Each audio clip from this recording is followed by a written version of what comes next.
My name's Arnold Brubaker. I was born and raised in Dunbar.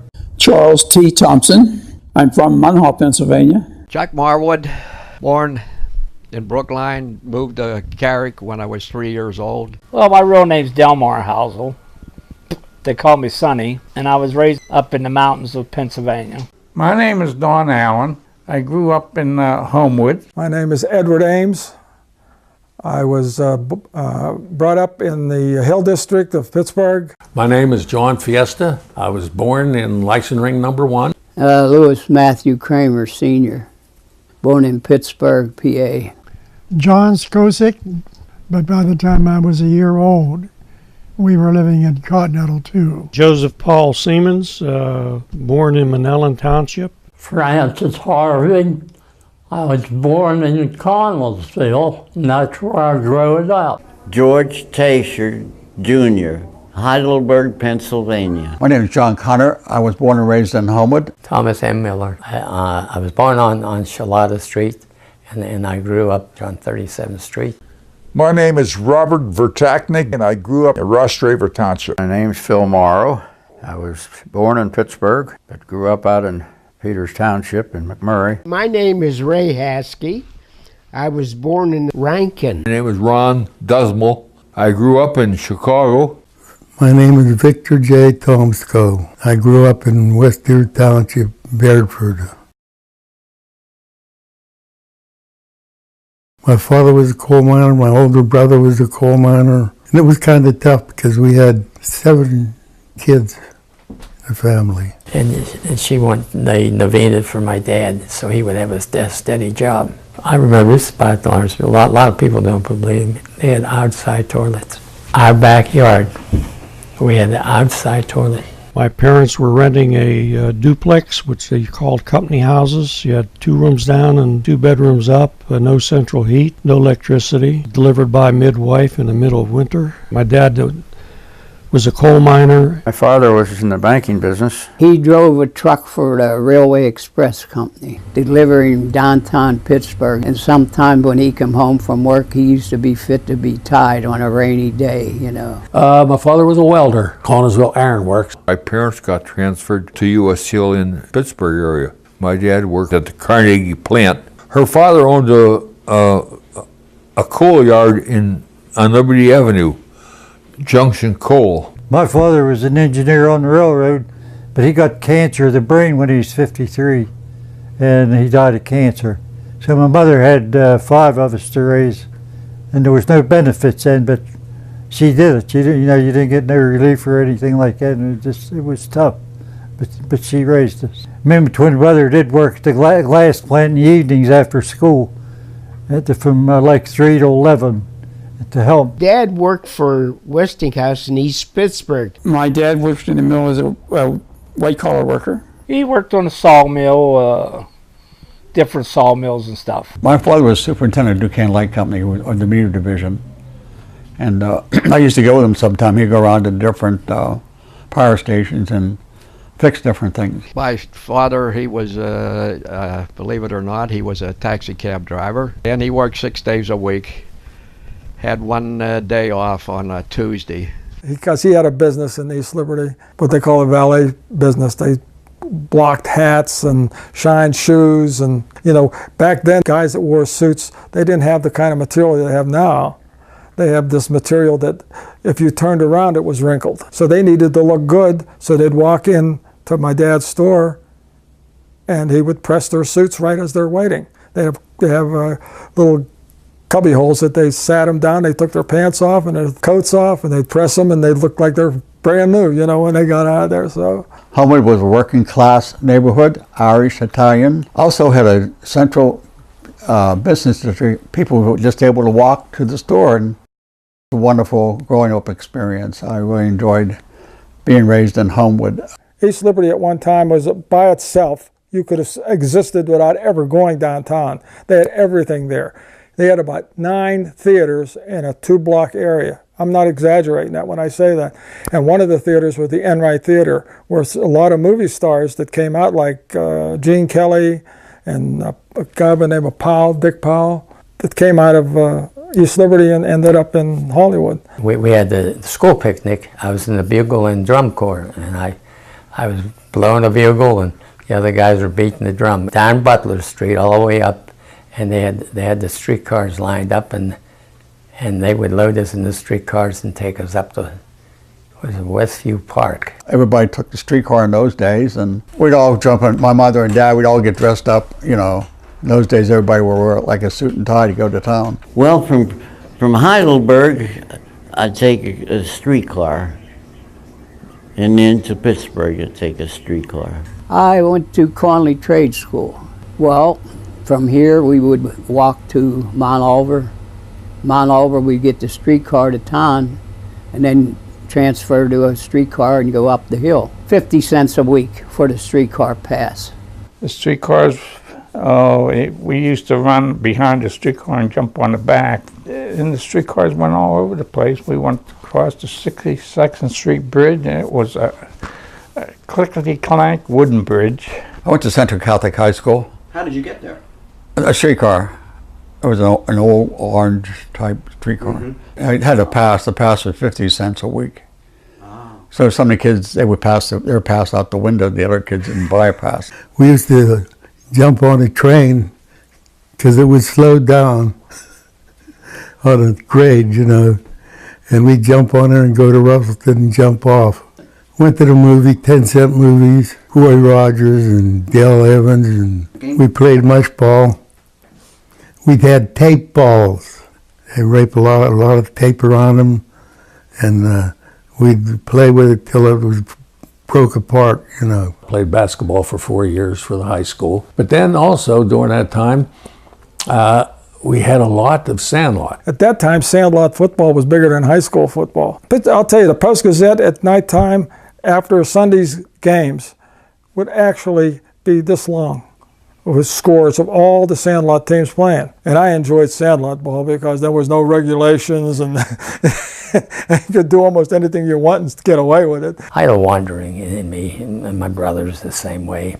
My buddy and I, Frank Trojan, this one summer we wanted to see a real cowboy because cowboy movies were the thing. Every Saturday we hitchhiked Cheyenne, Wyoming, and the first time that we saw a real cowboy with spurs on and boots, and we were from Lawrenceville. There was all different kind of cereals that you went to the show early. They used to start the cereals in the morning. Yeah, we used to get up early in the morning, pack a lunch, and sit down at the theater and watch movies all day long. My brother, I used to have to drag him out. He wanted to stay all day and watch movies. He loved movies. He still does. We had about 3 movie houses there in East Liberty, and we had 2 in Homewood, the Highland and the Brush. And they had 2 shows, the Belmar and the Highland Theater. It was a dime to get in. And the kids would actually sit in the aisles. There's so many people. I'm surprised to being a firefighter. Junior year, I got a job at the Penn Theater in Uniontown as an usher for 35 cents an hour. There was no allowances in our family. No allowances. No. You worked. I was shining shoes. My dad let us, believe it or not, my brother and I were about 13 or 14 years old. He'd give us the keys to his store. We'd open it up on a Sunday morning, and we'd stay there till like 2 o'clock, shining shoes. But he had a big sign in the front of his store saying, all military people get their shoes shined free. So you got to remember now, the war was in 44 and 45, a lot of military people in town. They'd come walking by and they'd see that sign, they'd come in, they'd get up in our stand and we'd shine their shoes and they'd get off. And I'll never forget, I wanted to be a Marine. That's the one thing I wanted to be. Actually, my best buddy was a Marine over in Korea, but that's what I wanted to be. And he got off the stand and he was going to give me some money, and I said, I don't want that. And he says, well, I got to give you something. And I pointed at his Marine insignia on his uniform. And he took,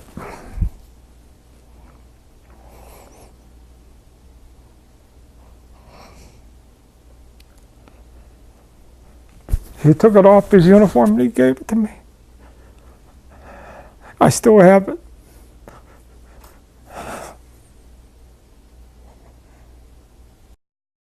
I had 10 vending machines I bought, and I took them around to the different clubs. They were peanut machines. We were all paper boys too. We used to deliver the papers. At Howard and Kelly, that's where we used to sell the papers. They were like a nickel, yeah, on the corner. During grade school and part of high school, I was a paper boy. The biggest thing I can remember of taking papers on December the 7th, 1941, so I went down to the Connersville Courier, which is right, it was at that time right in the center of town, and they were printing an extra. And they gave me all the papers I could carry, and I went up the middle of town and selling papers. And I think they were 3 cents at the time, and people would buy them papers and giving you a nickel to keep the change, and probably the biggest night of my life up till that time of money. But that was very impressive, though, that I can still remember that. It was December 7th, 1941.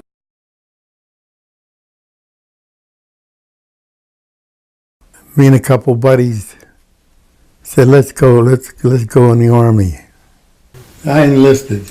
9 months of tranquility, then boom, Korean War broke out. How did I got drafted. That's how I ended up Korea. My dad said, you'll go to the coal mine over my dead body. He said, whatever you do, it won't be that. I didn't really argue about it. I just wanted a damn job. In fact, that's how I ended up going in the Navy.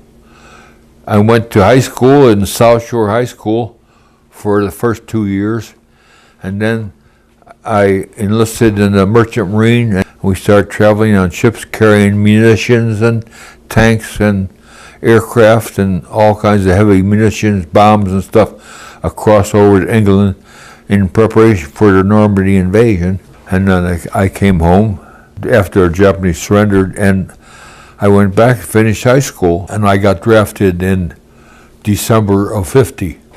Every one of us joined the service when we were 18. I joined it in 45. When I left Europe, I joined the inactive reserve because I figured I was in my early 20s, so I figured if something happens, I have to go back in, I'll be able to make extra money. So then I was called up in July or August. In order to save money to go to college, I decided to join the National Guard.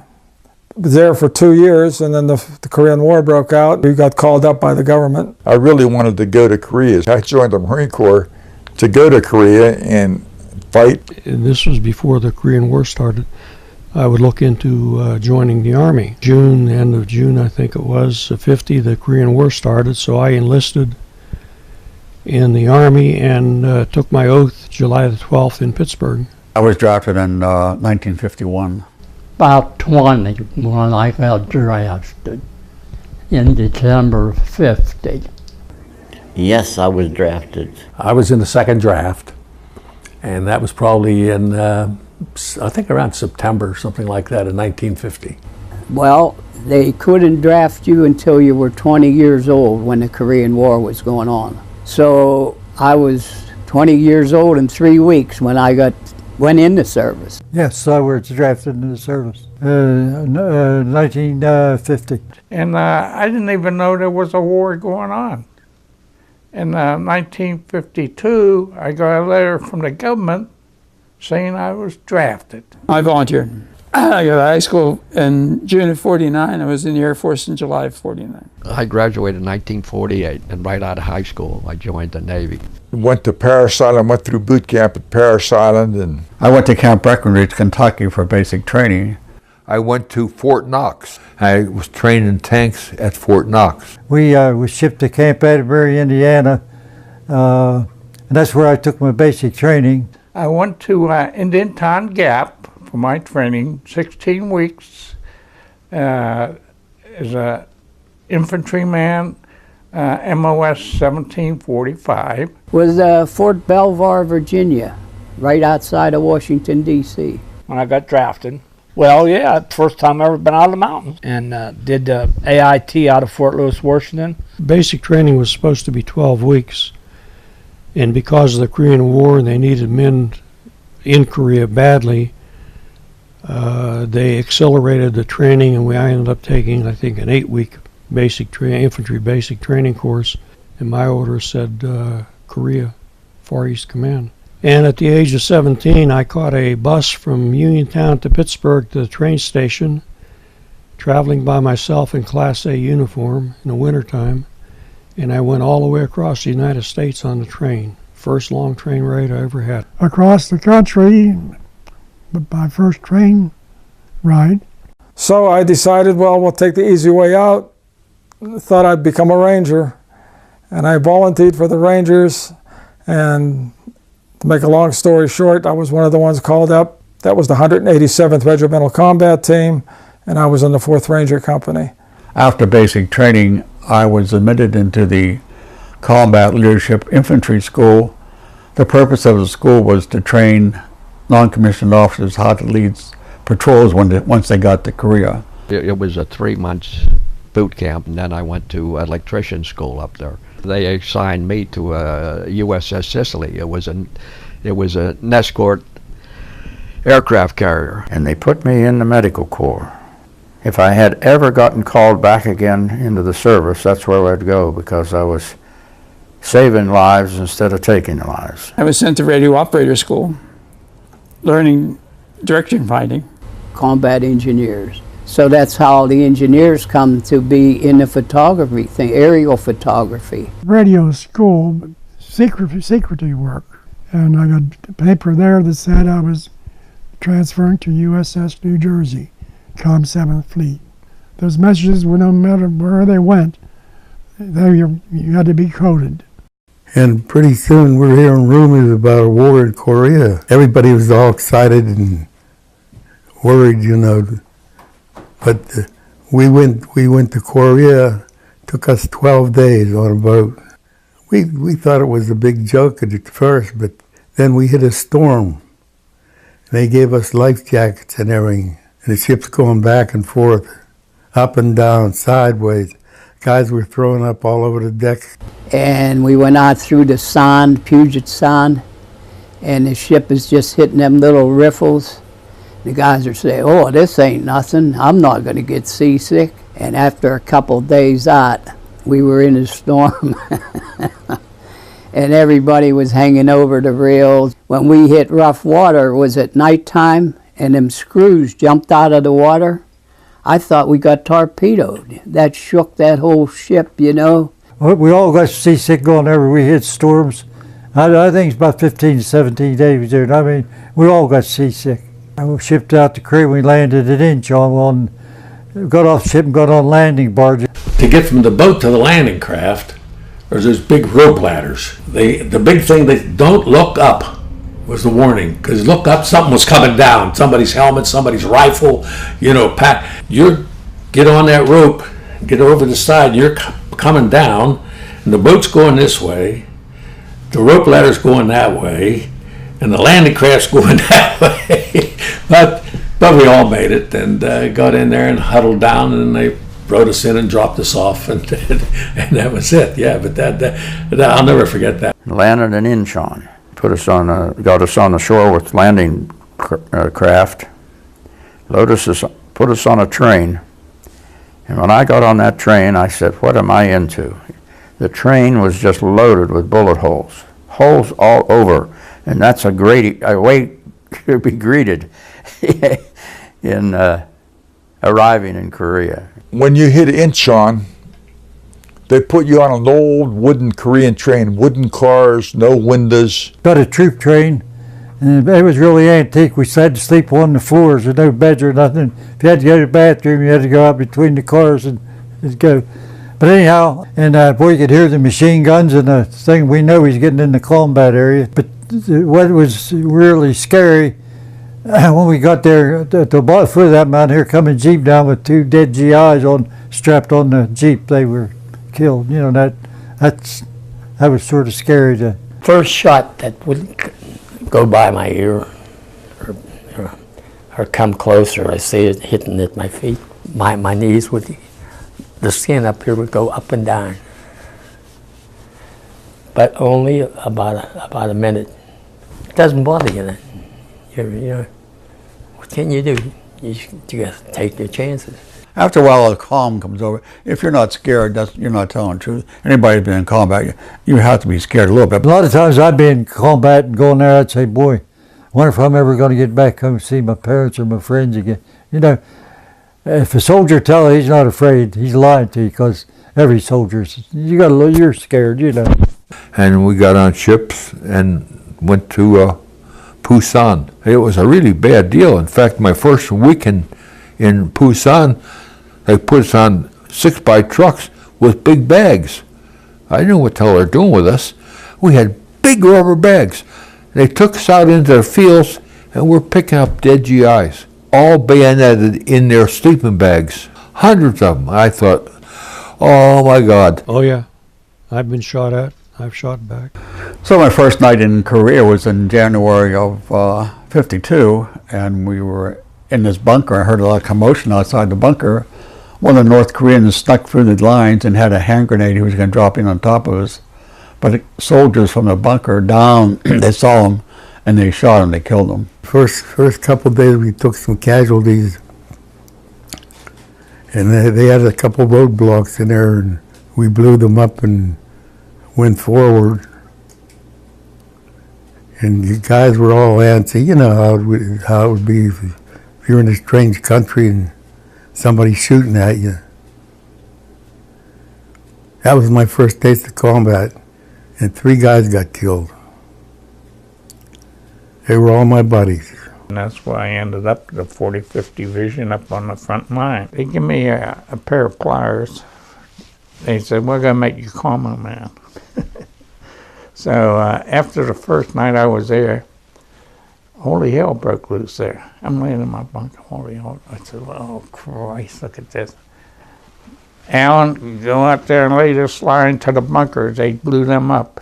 So I had to take the cobalt line, run down the bunkers and hook them up. It was terrible. They told us to keep our heads down because snipers are out there. Company commander came out. He said, I want every one of you to wear your dog tags, because I don't want to have to reach down and dig for your tags when I have to put them between your teeth. These guys are like, what do you mean, reach down for my dog tag?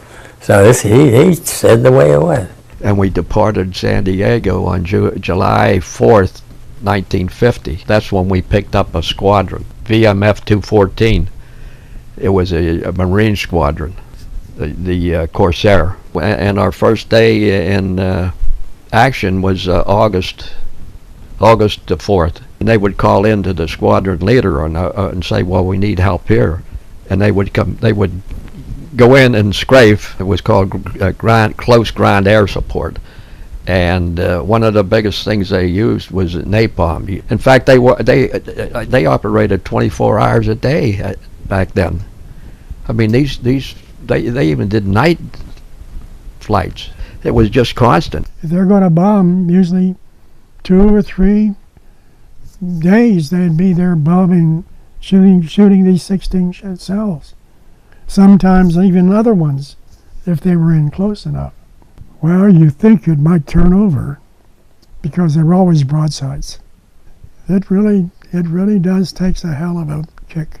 But we had so many artillery pieces here in the United States, that ground shook for 2 days and nights, firing at the Chinese. But we repelled them. They didn't get into Seoul. We knocked them back. I was shipped up about 3 to 4 miles above the front lines on the other side of the river to a patrol base. My assistant gunner, I said, boy, this is like suicide here. But that night, Chinese threw barrages of artillery and mortar in, and boy, just continuous.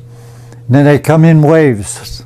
But we repelled the first attack, but they come in 6 more times that night to try to overrun our positions. Thank God that clear that day, in the Army, Air Force, and the Navy planes come in, and they napalmed and bombed that hilltop for all day long and strafed it with machine gun fire. I really think they saved our lives, and they estimated that over 1,000 to 1,200 Chinese we killed, plus 250 of them wounded. But they was all brave, and the thing is, I'd already have 5 months of experience on combat, but most of them was green. They were really good heroes. They just acted like veterans. They really did a good job. The Chinese had entered in November, Thanksgiving of 1950, and UN troops were outnumbered 15-1, and the scuttlebutt going in was kill your 15 and go home. But it wasn't that easy. They took you by train as far as the train could go, and there was a lot of fighting on the way up because there was a lot of infiltrators. They had flat cars every so often on a train, and they had machine guns mounted on the flat cars. We moved, depending on the situation, you moved sometimes every second, third day. And being in communications, I moved first. And there were infiltrators, and the biggest problem we had is that if they came across a communications line, they would cut it. And of course, your communications went out. You had any day or night, you had to trace that line out. So you had to go out and by yourself most of the time, tracing that line. You don't know whether you're going to come into a line that was cut purposely or a line that a tank rolled over. So you have to be very careful. I requested from the supply people that I wanted an M2 carbine that would fire on automatic. It had a switch, you could fire automatic or semi-automatic. And I had 2 banana clips, which I taped back to back together, which gave me 60 rounds of ammunition. Usually one guy by yourself. And usually it's the new guy. We'd go on patrol and go back in the evening before dark back to the company area. Then we'd go out again the next day. Winter time was snow on the ground. We had a white uniform. When they'd throw mortars in, we'd pull back. So Sunday, we went on patrol, and here we got hit with mortars. He was the only one that got killed. And he was supposed to go home next day. So like I was a reconnaissance scout, that's what I did. I led the patrols when I first got to Korea. That was called the Punch Bowl area of Korea, and we used to go out on patrols. We'd have like a poncho with a cape on, white camouflage, to lay out there in the snow. And then we wait for them to come. We try to ambush, try to kill them.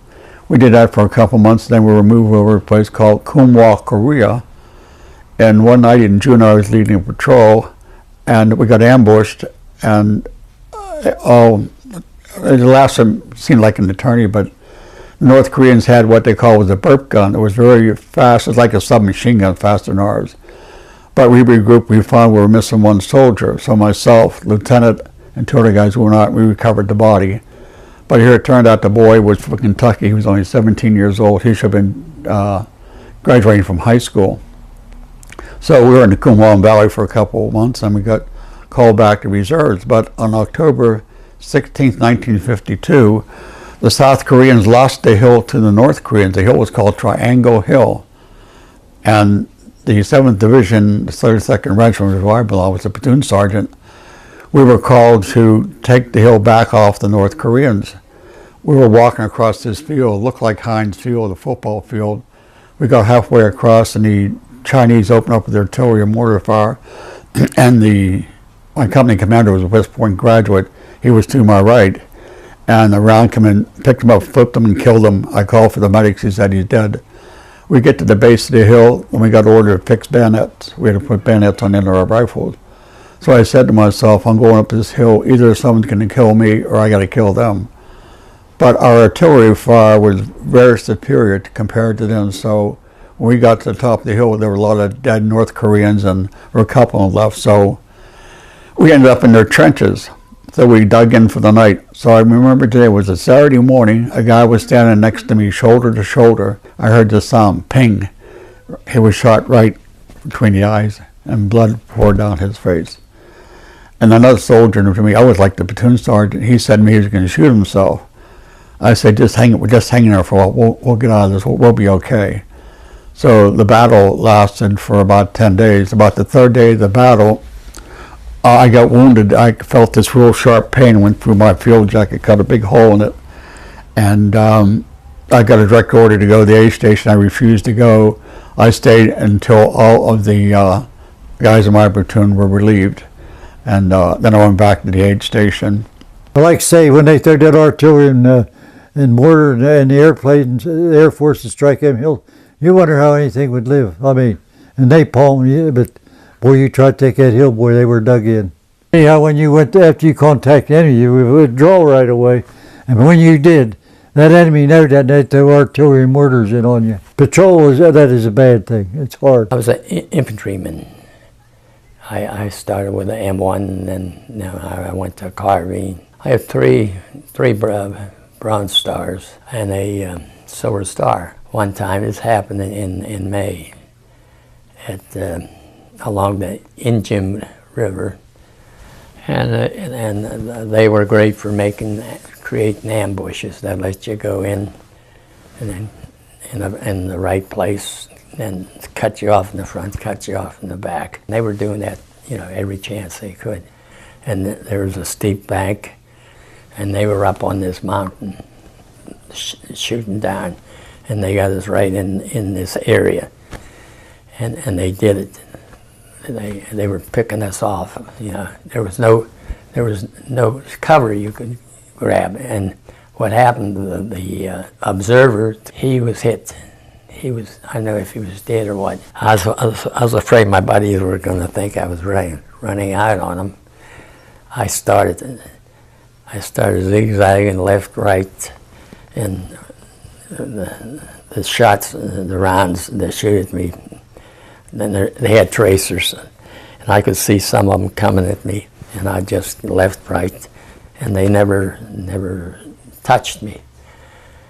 So I made it up to the back. I came up, the truck was, the 2.5 point in the front was facing the hill that the mountain they were firing at. So what did, I went up there, and the whole floor was covered with 50 caliber ammunition there that wasn't even open yet. And there was a belt in the gun. What I did, I could see them, I could see them, and I could see their tracers. So I got behind her, and I kept moving, and I kept moving, and I'd split, give burst in this, and I could see them rolling down the hill, and I could see them running, and I'd get them. And while I was doing that, my buddies, under my fire, they were able to zigzag and make it to the vehicle. So, and what they did, they started, the guys that were wounded, they'd run with them, one on each side. And they'd bring them up, lay them in the bed of the truck. There they could not reach them from the mountain. So they kept doing that. I had my whole floor of my 2.5 ton truck, guys laying there. So McGonigal took the gun over, kept firing, and I went over and behind the wheel, and I went down, and I turned the key, and it started. Hey, my guardian angel was over watching over. After they had all the wounded guys, they couldn't walk, and they were all laying down, one on top of the other. That's how many there. So I backed up the truck. I could not turn it around. There was no way, if you went over to the side, that we were all dead. I backed, I think, about 2.5 miles down the road, on a muddy road, and just wide enough for that truck. But everybody was able to get out, and we left nobody behind. 187th Regimental Combat Team made 2 combat jumps. I made both of them. We were lucky. We did what we had to do. The assignments were difficult. It was an important missions that we had. The first one, of course, we had to protect Kimpo Airfield, and because that was the landing place for our jet planes, and that was, of course, in South Korea. But just 50 miles north of us, we were in North Korea. Half the time, we didn't know if we were in North Korea or South Korea, depending on where we were at. I guess it was December of 1950 to March of 1951, we made our second jump. And that was at Mansani, which was just northeast of Pyongyang, which is the capital of North Korea. We were trying to cut off the enemy from coming south, and we had some of them trapped. And we caused a lot of confusion for them before our regular troops went in there. You know, you get through the first jump, you say, you know, I was lucky. The second jump, you start worrying, maybe that's the time. It's not going to be lucky. But I can remember watching, everybody was quiet on that flight. And, you know, I look across and I see these guys, all young guys like I was. And you could tell the pressure that was on everybody. Nobody said anything. It was quiet, quiet, quiet. And the only time that it became unquiet was when the jump master would say, stand up. See, we had heavy equipment on that plane too. Heavy equipment went out first, and then we went out after them.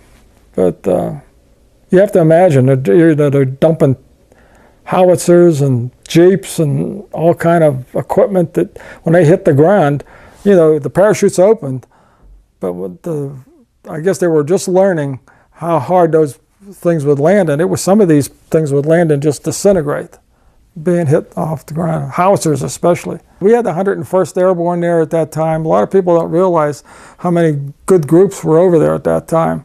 And we had the 3rd Division there, and they were handling things pretty well. MacArthur said, we'll use you when we have to. The Rangers, the 2 Ranger companies that were assigned to the 187th was the 2nd Ranger Company and the 4th Ranger Company. The 2nd Ranger Company, but they were all black boys.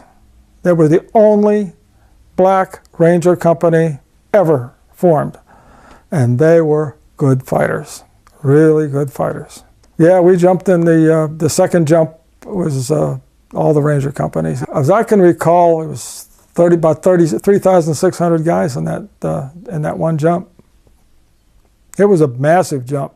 What happened later on, I never got whacked. I had a squad. Wow, I had 9 guys. I knew everyone. And we were up on this line. It was a bad time, a fight. And the old man sent me down with a squad to bring some ammunition up. There was an explosion in front of me. I was in front of these guys. My guy, yeah, it was something big, because, or maybe artillery, and it was dark. Yeah, it was dark. It was dark. There was whatever it was. It was big. I saw it. It was like that, and it was all different, all different colors, and picked me up, threw me up in the air, and I still had my carbine, and the ground was burning around us, flames in the air, smoke, and I called for him. And it was where they were laying, each one. There's 9 humps in the ground, and I called out. I called out for him, and I knew they were gone. So what happened? They were in our line. So I tried to get up. I couldn't get up. And so I took my kit out, you have a packet like, and I shoved it in the hole in my leg and made it tight, and I was bleeding like a hog. I'm bleeding like crazy. And I tried to get up, and I couldn't get up, so what I did, on my back, I dragged, if I did it in the front, I'd rip it open more. So I went on my back, and I had to get out of there because they'd found me, they'd killed me. So I got over, away from that fire, the flames. I went over on this, there was no bushes in there. I just over to the side out of there. So then I would not holler out for anybody because when these two guys coming up, so I waited until they came up close and make sure that was two GIs. And they picked me up, walked me down to the bottom of the hill, and they put me in a stretcher in the back of the Jeep. They got me down to the, the first station. The Koreans, when the Chinese came in, they were very fanatic fighters. In one encounter, they would come down blowing horns, had no rifles. They had bags of what we called Willie Peter, which is white phosphorus grenades. And those grenades, if they hit you, would just almost burn you alive. And to treat those fellows that did make it through was very, very traumatic. The hardest things were when you had to identify and get the fellows that didn't make it ready for the Graves group to come in and remove them. That was tragic. Put them in body bags, and those were the offshoots, I guess, of war.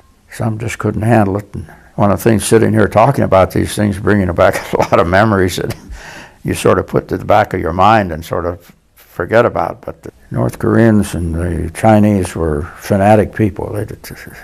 Life didn't seem to mean anything to them.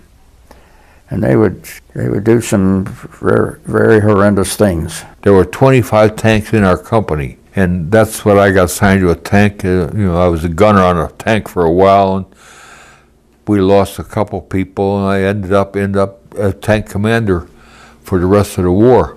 Because we were losing people so fast, we had a couple officers that they only lasted a month. No, we drove everywhere in the tank, everywhere.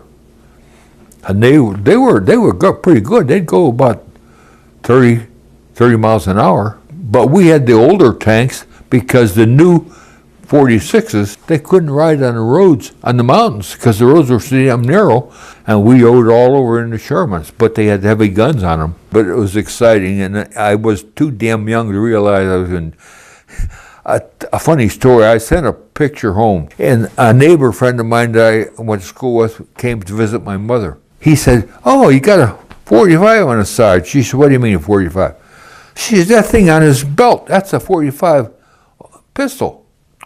She says, "A gun?" She said, "Me? He has a gun on." He said, "What do you think he's doing over there? Playing with BB guns?" She saw I had a gun. She was really frightened. She said, "What in the world's going on?" People didn't understand what was really going on over there, anywhere in the war. A lot of them didn't really understand it. I don't know why they didn't. A lot of them come in and didn't have weapons the first wave. Just come in and try to overrun you. Then the second or third wave would have rifles and all that. We were always outnumbered because most of the Koreans didn't even have guns. They'd be charging uphill, screaming like hell. One dropped, the guy would stop, pick up his gun, and he'd go follow up the hill. But they were going in charges and screaming like crazy.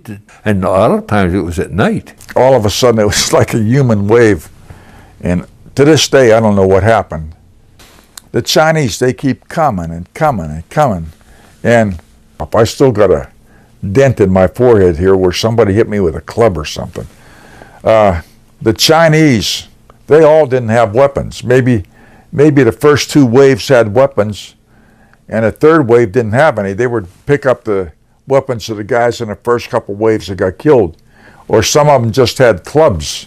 Back further on the mountains, they had these great big beacons and bouncing off the clouds. If it was a cloudy day, it was good. And the other novel thing that I always forget about is on a low cloud night, they had big searchlights in the rear, way back by regiment or battalion, and they would shine them up to the clouds, lit up the area in front of you like just before dusk, you know, and you could see things and everything and all. It seemed like nobody worried about how many people lose. You go out on a patrol, you lose a couple tanks, and that's 25 guys right off the bat, and they say, oh, well, we get another crew in. They bring another crew in. You knew you were going to have casualties. Those Koreans, at night, we'd set up a line of fire. We were firing out there, and there were women and kids out there coming across the lines. We didn't know who the hell they were. The Koreans would send their young women and the mama sons out there across the line because they knew they would trip the wires. And once the wires tripped and the flares go up, they knew they were clear to come through. And a lot of Koreans would surrender. If they got through, they would surrender. A number of times I picked up a lot of North Koreans came in with their hands up, and you had to be careful because they'd come in with their hands up and reach in and pull out a grenade. If you're standing close to them, you're going. So when you went out there, you made sure that guy was there a distance from you and drop his clothes right where he is. And he better drop everything or you'll shoot him right on the spot because they're going to kill you. We was going up on this one hill, and here one of our medics, they had it tough. When you hear the medics, you got to get out where there's people wounded, you got to go get them. And this medic come down off the hill, he's crying and screaming, he says, don't go up there, you'll get killed. He cracked up, you know. And I pitied the guy, but we didn't get up on that hill no further. I mean, they had us pinned down, so we had to fall back. And I did see quite a few civilians, men, with their hands tied behind them when they would shot at back of the head, especially along the Jim River. And then Company K went out one time on patrol, and 6 of them was captured, or 7, I think it was 7. But they didn't come back, and here the Chinese got them and shot them behind the head. I seen that. I seen the bodies when they brought them back. You either had to fight your way out of it, because if you got caught, they were going to kill you anyhow. So you had no choice. They were treacherous people. All the Koreans had sandals. I don't know how the hell they walked in that snow. They'd be out there running up a hill, and the snow's so steep, and they're in rubber sandals. No socks, no nothing. I never saw a Korean with boots on. I don't know how he did it. Of course, I had big boots on. I was freezing. Well, they were all on dope. We'd run into a big den of dope. We'd have to stop and call the MPs, and they'd charge, say, don't even get off your tank. They were afraid we were going to grab some of the stuff. So they'd come up with big trucks, 6-bys, and unload, truckloads of it. They were all pretty well doped up. Oh, no, yeah, they had dope on them, and they carried it in their side pocket like a... The front line, yeah, sometimes they had just bamboo spears. And I even think half of them were hopped up on cocaine or whatever it was. You know, they were all glassy-eyed. And wasn't the United States fighting the Koreans, it was the United Nations. And it was interesting, you know, we couldn't speak to each other. You know, you would just try to get through to what you could, you know, with some sign language or whatever, you know. Attached to the 25th was a Turkish brigade, and they were a different breed of people to the extent that they even had their own women with them. When they would move out, there would be their women sitting up on top of the trucks. It was a unique experience, but they were hand-to-hand fighters. They had no qualms about making contact with the enemy. With my platoon, I always had at least one squad of South Koreans. They were just kids, sometimes 15, 14, 16 years old, you know, and very devoted. Every once in a while, they'd send us the French battalion. They weren't regular French military, they were French Foreign Legion. the Foreign Legion guys were pretty bad guys too. I mean, they were good. They were good friends of ours. I mean, they treated us well. And in fact, one of them gave me a Thompson submachine gun that I carried all the time I was in there. And they'd be with us for maybe a month. And then every once in a while, they'd call them off because they had another assault to go to. And then we got a bunch of Ethiopians. And boy, those guys were nasty. They could hardly wait to get out and go on patrols. They had those big curved swords. Those guys are crazy. And they went out, and every time they come back, they caught somebody on a patrol. And they had a whole bunch of ears hung on their belts. Korean ears. Of course, they killed the guys, but they cut their ears off to show that they got the guys. I was glad they were on our side. The weather started changing. It started getting colder, you know. And we didn't have any good boots or anything. Field jackets and combat boots. You might as well have nothing on. We had them shoe packs, they called them. You were all right when you were marching and gone, but when you stopped, all that sweat would start freezing. Oh, sleeping and grinding, if you were lucky enough, sleeping in trucks that were warmed up, because we had one of the worst winters there. That winter of 1950 was brutal. I mean, it was absolutely brutal. We had fellas that died in their sleeping bags. We had guys that survived because they were wounded, and the cold weather froze the wounds. But that cold weather, I don't think I'll ever forget that. Every time somebody mentions it to me, how cold it is, I said, you don't have any idea. Coldest place I was ever in. But it's all mountains country. Cold, cold, cold. I had woolen uniform on with an overcoat, and I had a regular sleeping bag, and the replacement company was a tent and a sleeping bag on the ground, no cots, and it was like 20 below zero. And I had never been so cold in all my life. And winter was the problem. You know, at nights, 20 below zero was, you know, you didn't even, somebody would say, boy, oh boy, it warmed all the way up to zero. So anyway, sometimes rifles, you couldn't work right. They were frozen, and they keep them greased up, and the grease would freeze. Oh, yes. It was cold. It's pitch black. The rice paddies in front were creaking like they were freezing and thawing, and it's so damn dark that I'm not sure that my back isn't to the enemy, but I'm there waiting and I'm freezing. After the Incheon invasion, which was in September, the war was going good for us. We were marching up there. We thought, oh boy, we'll be home by Christmas. Our squadron, VMF 214, they got transferred off our ship and were land-based. After the Chinese came in and it got hot again over there, they came back on our ship. You talk about people that were so glad to get back on our ship. And at that time it was so cold. They got their 3 meals a day. They had a clean bunk, and boy were they were so happy to get back on our ship. We had them old, they called them horse blankets, a big old overcoat, great big overcoats, and man, they were heavy, and they were just in the way, you know. We just didn't have the equipment. And then all the weapons we had, the M1 rifle, and that was antique, really. That was World War II equipment. In fact, I'd say most of the equipment over there was all World War II, you know. I learned on World War II equipment in California. When I got to Korea, I had never seen the equipment before. It was all brand new, and about 1,000 times better. You see, most of the equipment that we were using was in Cosmoline, and was being used in the Second World War.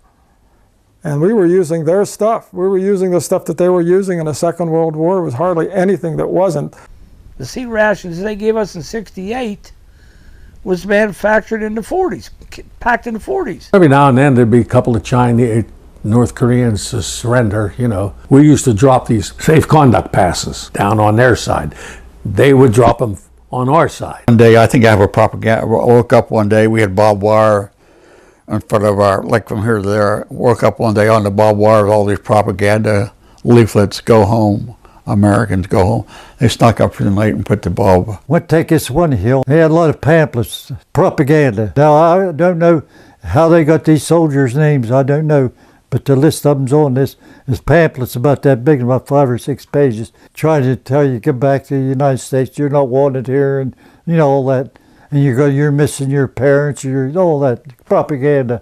They have a big speaker system. All night long, they got this woman on there telling these South Koreans to slice my throat and come on up to North Korea, and they'll make them generals, and they'll have all this and they'll have that. So they're playing this all night long and telling the GIs too, come on up to North Korea, we'll give you everything. There's one guy who helped me. He was a World War II veteran, and I stayed with him a lot. You learned a lot. Later on, we was going to take this one hill, and we got on top. We got to top of the hill, and anyhow, after we got there, we were supposed to pull back because the enemy was going to come in.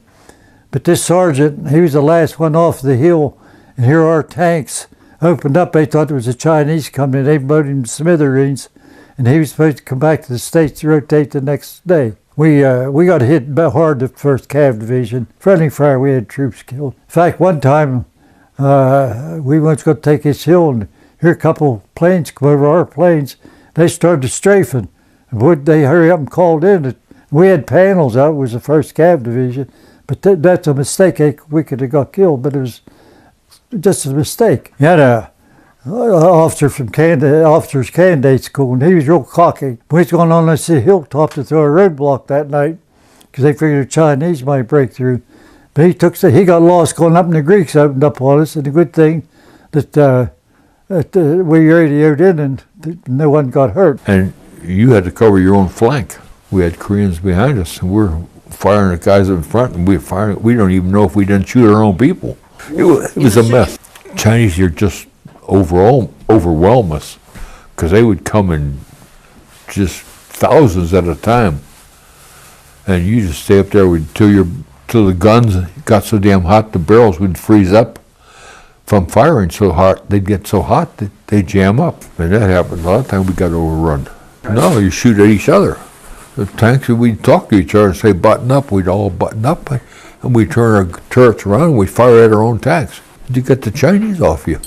It was no picnic because you're in a foreign country. You don't know what the hell you're doing.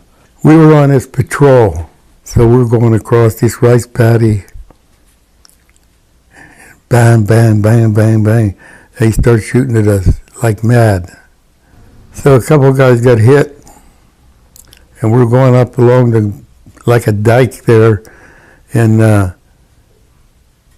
we're trying to save them. We had to turn back, and we went back, and he asked for volunteers. I volunteered, and we went and we got these guys out of the mess. Some were shot up, and so we're hiding behind this like a dike. And finally we got out of there, and we got them guys out of there safely. That's where I got the Silver Star. One guy was Donegan, the other one was Godfrey. The sad part about it was they sent him to Japan to recuperate. A month later he come back, he got killed. Donegan. Get hot food up to us as often as you possibly could. Maybe you got breakfast in the evening, or maybe you got beef stew in the morning. It didn't matter. But if he could, if it was possible, and there was nothing much going on, and things were a little quiet, to get hot food up to our company. But they were good with their mortars. They could throw them right in your hip pocket. Now I remember one time, the Jeep was coming up the road. One of our Jeeps, they're going to try to bring us a hot meal up to the front lines, and here. Boys paid about a mile down the road, which we could see the Chinese seen that Jeep coming, and they threw mortars and they killed the guy in the Jeep, and so we didn't get our hot meal. But the bad thing, that guy got killed, you know. Here's something a lot of people don't know what happened. We anytime that they fed us out in the field, it was going to be a bad day. There's a fight coming, a battle coming up. And it was so cold in the winter when I was up at the Chosen Reservoir. They gave you half of a mess kit, and they'd give you food. And if you put that spoon out in the open in the winter, it would stick to your tongue or to the top of your mouth. You had to tip your head back and drop it in your mouth. The stench was very bad over there, and the Chinese, they didn't get a chance to bury their dead, you know. And boy, that stench, it would make you sick. I mean, it was bad. Flies were so bad in the summer, just you have your mess kit and every day going flies light in it, you know. Just so many of them, filth. I sat next to the senior controller in Korea, and we controlled all the airspace over North Korea. Our major ace was shot down, and I was on the radio. And we had to cover over there in 10, 15 minutes and never found him. And about 15 or 20 years ago, they found the plane, but they never found the pilot. The pilot that got shot down was Major Davis. Then sometimes I get an order to say, well, we want to take, there'd be the Ethiopian troops, the Scottish troops, United Nations troops, everybody.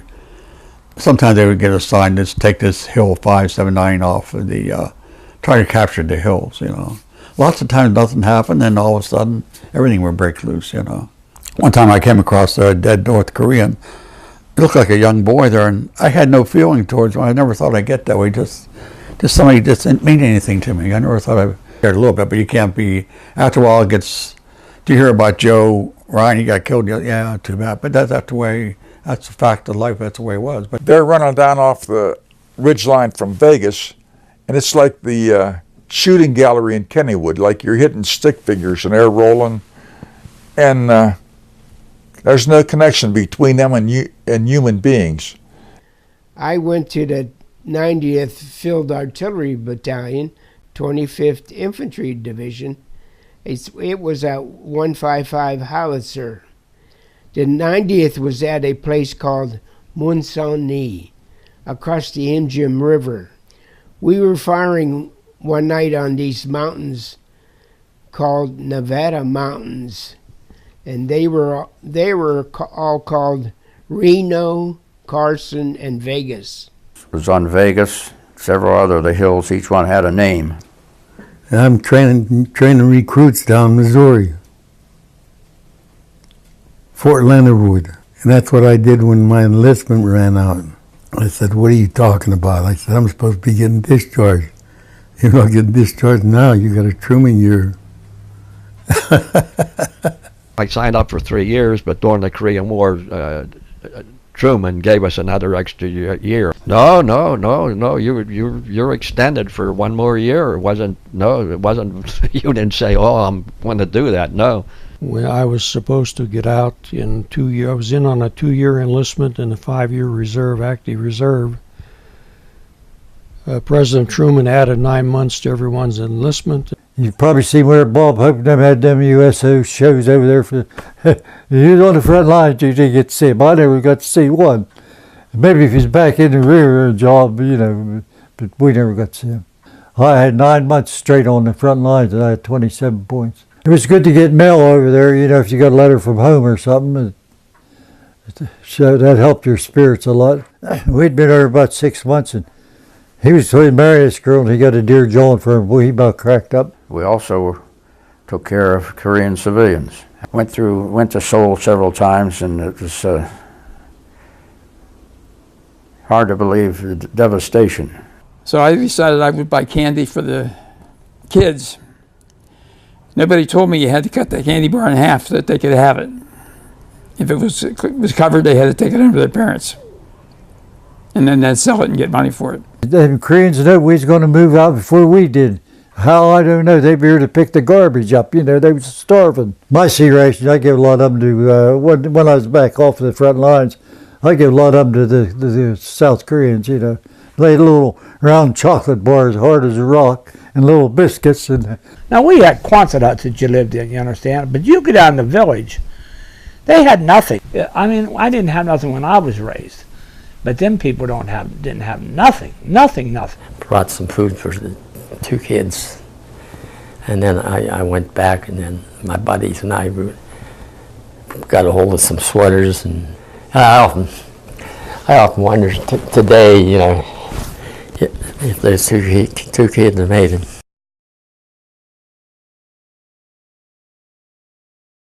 That I sent a message, ZZ11, and that message was in plain language. Cease all firing. Middle of winter, it's colder than heck, and they had to strip us off and delouse us because Korea was not very nice. Excuse me for a second. It was very emotional for me because I was responsible for other people. But I came through it. Yeah, I think I had a little bit of post-traumatic stress syndrome, but they didn't know it at the time because my mother said I used to walk back and forth between the living room and the kitchen. We had a big house on Bennett Street. I used to walk back and forth, you know. I said, holy smokes, my enlistment's up now. A couple of weeks later, I was gone. And where'd you go? Back home. Oh, it was weird. I got in this PTSD class. Why do you think a lot of these guys are getting out and they're on drugs, and it's not their fault? I feel bad for some of them guys that never got out of it. You know, and that's where I think a person should go to rehabilitation, like to maybe get over these things, but I fought it and I got out of it okay, but it was rough. It was kind of a shock to me because life here was going on as usual, like as though there wasn't any war. No, what bothered me is I think with PTSD, which I didn't know what it was back then. Be walking down Main Street and a car would backfire and I'd hit the ground. Thinking you're still in the, just reflexes. Took a little while to get over that. From the day I got to the 90th, there was always the rumors that they were going to end the war. When they did end it on July 27th, 1953, and they took 3 men from each section and gave us shovels. Was wondering what the hell we was going to do with shovels. We boarded 2.5-ton trucks. When we got to the DMZ, they told us to fill all foxholes and trenches. When we came back, they sent us to Indian Town Gap, and we spent a couple weeks there. I forget what they call it, D something, getting you straightened out so you would go back to civilian life. Didn't want to beat up people or something like that, They gave me a train ticket from Harrisburg to come home to Pittsburgh. That's it. Party, show's over. They said don't let the door kick you in the rear end. Yeah, no, I was discharged at Fort Meade. Turned in all your gear and gave you your pieces of paper and physically checked you to make sure you were all right. And sayonara. Take your duffel bag and get. So I had to hitchhike from Iowa to Pittsburgh. And when I got up near Chicago, I got one ride. I'm headed towards the East Coast. Where do you want to go? I said, Pittsburgh. He dropped me off in downtown Pittsburgh. I got a streetcar home, just like that. Knew your discharge date was, you couldn't wait for that date. And that was it. I think I got $300. Well, when I came home, And they flew us back to Indian Town Gap. And then we were discharged, and I was on a bus and on my way back to Conestoga.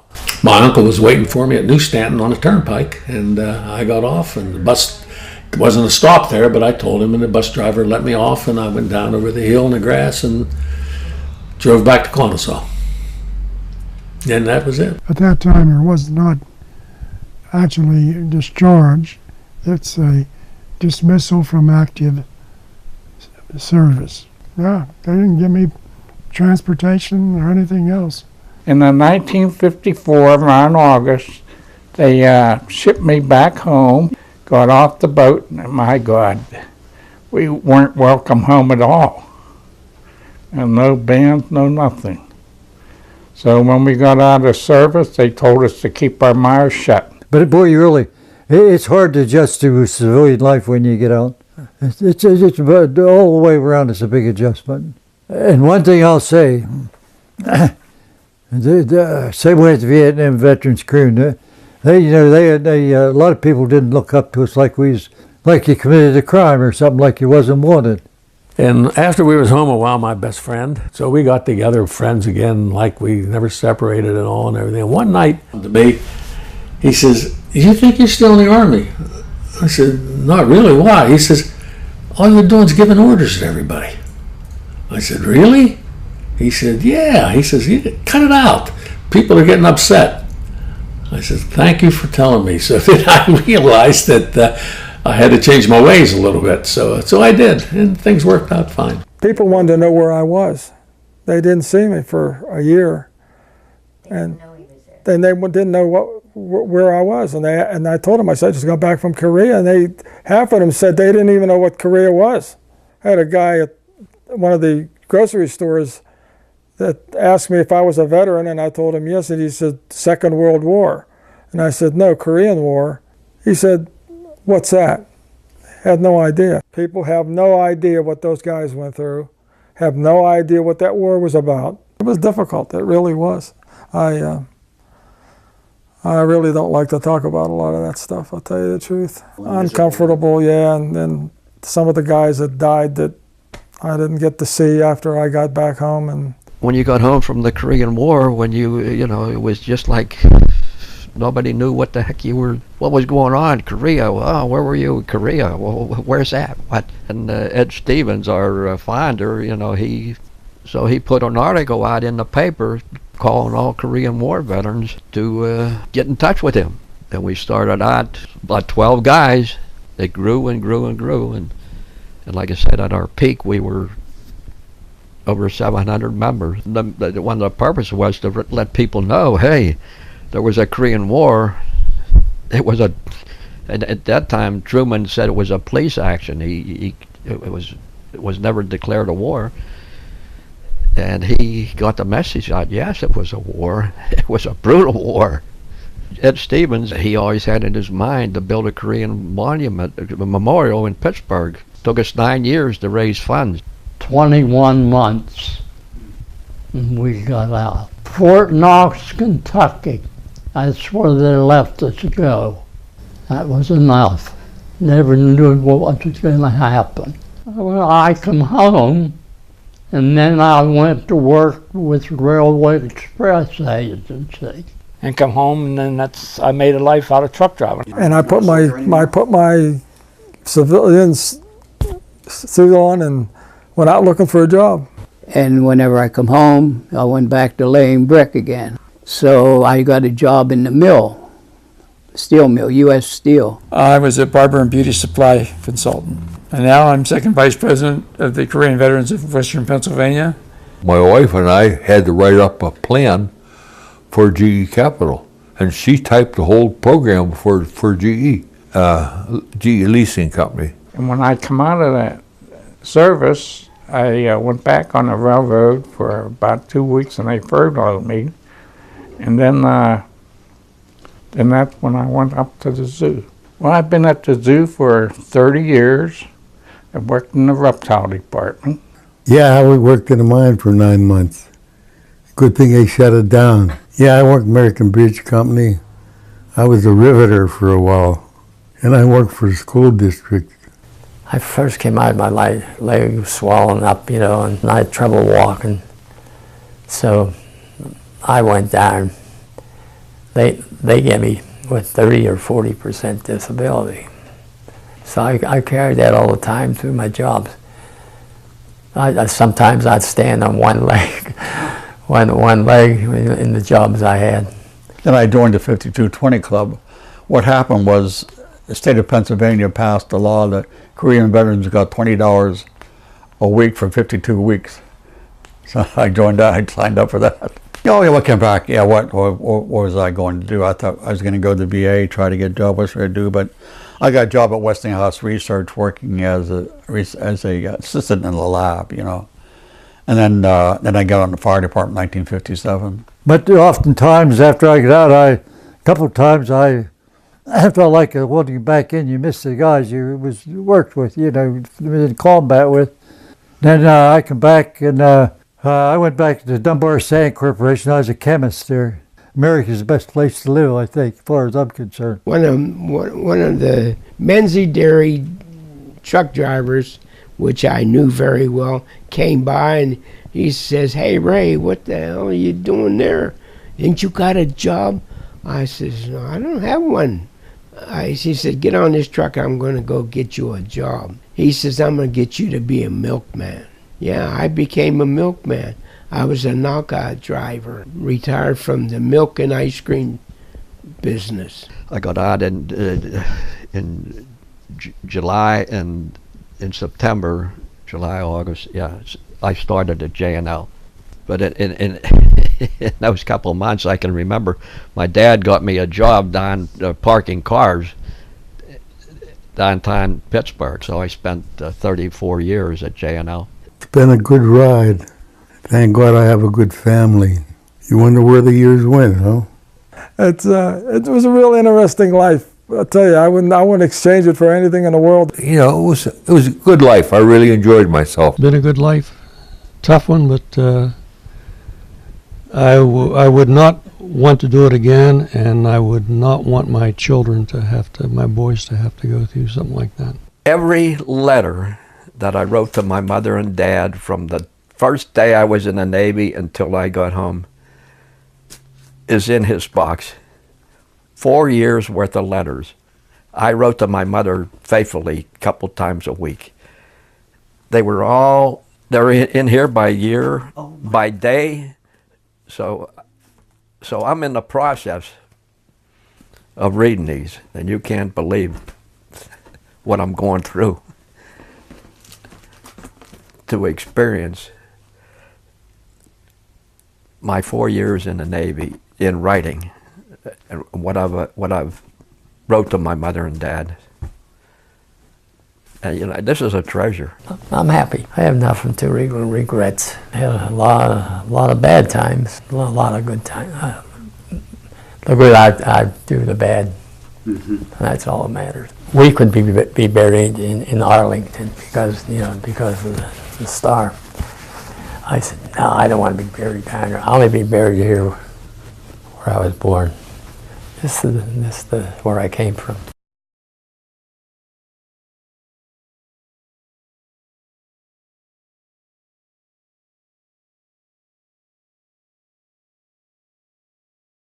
October of '67, I got drafted and did AIT out of Fort Lewis, Washington. And the day that we graduated, Park Chung-hee was the president of South Korea at the time. North Korea had broke through, and they thought they were coming down to try to assassinate him. So you graduate out of AIT before, and supposedly you were supposed to get like a 30-day leave if you're going overseas. You didn't get no leave. This morning you graduated from out of AIT. That afternoon you was on a plane for Korea. That's what kept us, me and a bunch of other guys, out of Vietnam. Right above Freedom Bridge. And that was our area then, and then we stayed up there till we came home. You had that chain link fence that the United States takes care of. It's probably 2.5 miles of 8-foot or 10-foot chain link fence. Then you had foxholes the whole length where that fence was. You had a South Korean and a GI in the foxhole. You could see North Korea, and you could holler at them and give them the finger and stuff like that, and they give you the finger back. But when the sun went down, don't play no games. Don't play no games. This is a certificate for an Indian scout. You had to make so many patrols on the DMZ here to collect information. You was out 2 nights and 3 days. You come back the next day, you'd have to take 8 or 10 of them South Koreans out on a deuce and a half, and then you set supposedly security for them while they chop these trees down and stuff. and not knowing, but they tell you 4 or 5 o'clock in the afternoon you get out of there. There was a particular time. And as you're coming out, these planes are going and spraying. I never entered my mind they were spraying that Agent Orange, because it was all about Vietnam. You never heard nothing about Korea.